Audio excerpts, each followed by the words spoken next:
રામપુર નામે એક ગામ હતું. આ ગામમાં એક બ્રાહ્મણ તેમની પત્ની સાથે ખૂબ જ સુખેથી રહેતો હતો. તેમને 7 કોઠાર ભરેલા હતા, પરંતુ એક વાતનું દુઃખ હતું. તેમને શેર માટેની ખોટ હતી, અર્થાત તેમને એક પણ સંતાન ન હતું. જોતજોતામાં પુરુષોત્તમ માસ આવે છે અને બ્રાહ્મણી તો દરરોજ નદીએ નાહવા માટે જાય છે. નાહી ધોઈને કાંઠા ગોરવાની પૂજા કરે છે અને પૂજા કરીને ઘરે આવે છે. ત્યારે બ્રાહ્મણી બ્રાહ્મણને કહે છે કે ખાવા પીવાની તે વળી કેવી અગવડ પડે છે. વહુ હોય તો કેવું સારું, રસોઈ કરીને મૂકે તો નિરાતે જમી લઈએ. બસ એમને આ એક જ વિચાર સતત આવ્યા કરે. પણ વહુ લાવે ક્યાંથી? કારણ કે છોકરો હોય તો તેમને પરણાવે અને વહુ આવે, પરંતુ તેમને તો દીકરો જ ન હતો. બ્રાહ્મણીએ તો હઠ લીધી અને બ્રાહ્મણને કહ્યું કે તમે ગમે તે કરીને વહુ લાવો. બ્રાહ્મણ કહે, વહુ ક્યાંથી લાવું? છોકરો તો જોઈએ ને. બ્રાહ્મણી કહે, કોઈ પૂછે તો કહેજો કે છોકરો તો કાશીએ ભણવા ગયો છે. બ્રાહ્મણીએ તો ભાતું પોતું ભેગું કર્યું. બ્રાહ્મણીએ ખડીઓ ભરીને રૂપિયા લીધા અને પરગામ જવા માટે નીકળી પડ્યો. બ્રાહ્મણ પૂછતું એક ગામ બીજું ગામ એમ ચાલ્યું જાય છે. એક ગામમાં બ્રાહ્મણને કુંવારી છોકરીની વિગત મળે છે અને તે તેમના ઘરે જાય છે.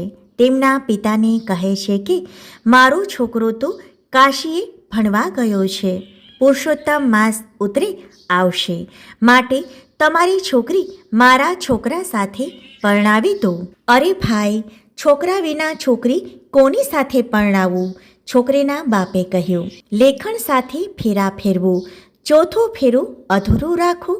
છોકરો આવે ત્યારે ફેરવીશું. છોકરીના બાપે હા કહી દીધી.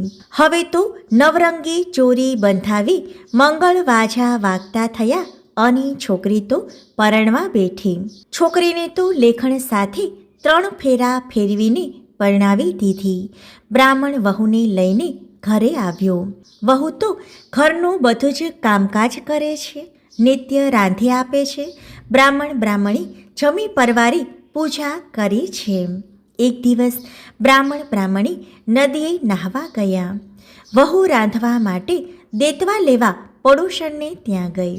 વહુએ કહ્યું, કાકી રે કાકી, મને દેતવા આપો ને. પડોશણ બોલી, કાકી શી ને સાસુ શી? તારે વળી વરજ ક્યાં છે? તને તો છેતરીને પરણાવી લાવ્યા છે. એ તો વાંઝ્યા છે, એમને વળી છોકરા જ ક્યાં છે? પડોશણની વાતથી વહુ તો મૂંઝાણી. એ તો ઘરે આવીને રડવા બેઠી. રોવાના ભાનમાં રસોઈ કરવાનોય ભૂલી ગઈ. સાસુ સસરા નદીએ નાહીને આવ્યા. વહુને રડતી જોઈને પૂછ્યું, વહુ બેટા કેમ રડે છે? શું થયું? વહુએ બધી વાત કરી અને કહેવા લાગી, તમારો દીકરો મને બતાવો. સસરાએ કહ્યું, બેટા તું ધીરજ રાખ, છોકરો આવશે, અવશ્ય આવશે. સાસુએ તો 7 કોઠારની ચાવીઓ અને બધું ઘર વહુને સોંપી દીધું. સાસુના મનમાં એમ કે કંઈક કરતાં વહુનો જીવ ગોઠે તો. વહુએ તો સાસુ સસરા નહાવા ગયેલા તે વેળા કોઠાર ઉઘાડ્યા. પહેલો કોઠાર ઉઘાડ્યો તો અનાજનો ભરેલો. બીજો કોઠાર ઉઘાડ્યો તો વાસણ કુસણનો ભરેલો. ત્રીજો કોઠાર ઉઘાડ્યો તો જાત જાતના વસ્ત્રોથી ભરેલો. ચોથો કોઠાર ઉઘાડ્યો તો સોના રૂપાના ઘરેણાથી ભરેલો. પાંચમો કોઠાર હીરા મોતીથી ભરેલો. વહુએ તો 7મો કોઠાર ઉઘાડ્યો. ત્યાં તો આ શું? દીવાના તેજથી આખો ઓરડો ઝગમગ થઈ રહેલો અને દીવાની અજવાળે એક પુરુષ પોથી વાંચે. કેવો પુરુષ? પીળું પીતાંબર પહેરેલું, કપાળે કેસરની આડ્ય કરેલી, ખભે જનોઈ પહેરેલી, રેશમી ઉપરણું નાખેલું અને પોથી ભણે. વહુને જોતાં જ પેલો પુરુષ બોલી ઉઠ્યો, ઓરડો બંધ કરો, કમાડ ભીડું મારા મા બાપના વ્રત ભાંગશે. પુરુષોત્તમ માસ પૂરું થઈ મને બોલાવજો, હું આવીશ અને તમારા સાથે ચોથું મંગળ વર્તીશ ને પરણીશ.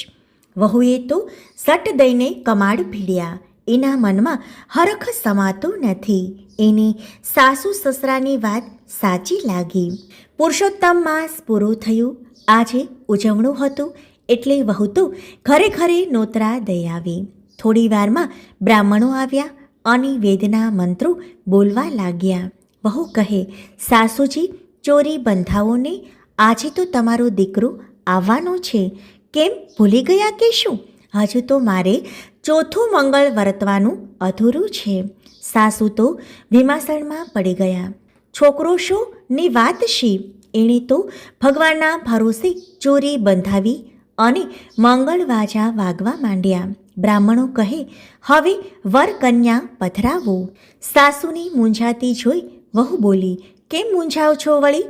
તમે તો કહેતા હતા કે મારો છોકરો કાશી ગયો છે, પણ તે 7મા કોઠારમાં પોથી વાંચે છે. એમણે મને કહેલું, મારું નામ પુરુષોત્તમ રાય છે, મને છેલ્લે દહાડે બોલાવજો એટલે હું આવીશ. સાસુએ સાદ કર્યો, બેટા પુરુષોત્તમ રાય, બહાર આવો. ત્યાં તો નવાઈ જેવો બનાવ બન્યો. થોડી વારમાં ઓરડાના બારણા ઉઘડ્યા. ચાખડીઓ બોલવા લાગી અને પુરુષોત્તમ રાય બહાર આવ્યા. પીળું પિતાંબર પહેરેલું છે, કપાળે કેસરની આડ કરેલી છે અને લાલ ચાખડીએ ચઢેલા છે. બ્રાહ્મણી તો પુરુષોત્તમ રાયને ભેટી પડ્યા અને એમને પરણવા બેસાડ્યા. ચોથું મંગળ વર્તાયું અને 5મે મંગળે પુરુષોત્તમ રાય પરણી ઉઠ્યા. ઘરમાં આનંદ સમાતો નથી. સર્વે આનંદ કિલ્લોલ થઈ રહ્યો છે. વહુના હરખનો પાર નથી. જય પુરુષોત્તમ ભગવાન. તમે જેવા બ્રાહ્મણ બ્રાહ્મણીની ફળ્યા તેવું તમારું વ્રત કરનાર, કથા વાંચનાર તેમજ સાંભળનાર સૌને ફળજો. જય પુરુષોત્તમ ભગવાન. મિત્રો, વિડીયો પસંદ આવે તો વિડીયોને લાઈક કરશો, વધારેમાં વધારે શેર કરશો. જો ચેનલમાં નવા હોય તો ચેનલને સબસ્ક્રાઈબ જરૂરથી કરશો. આભાર.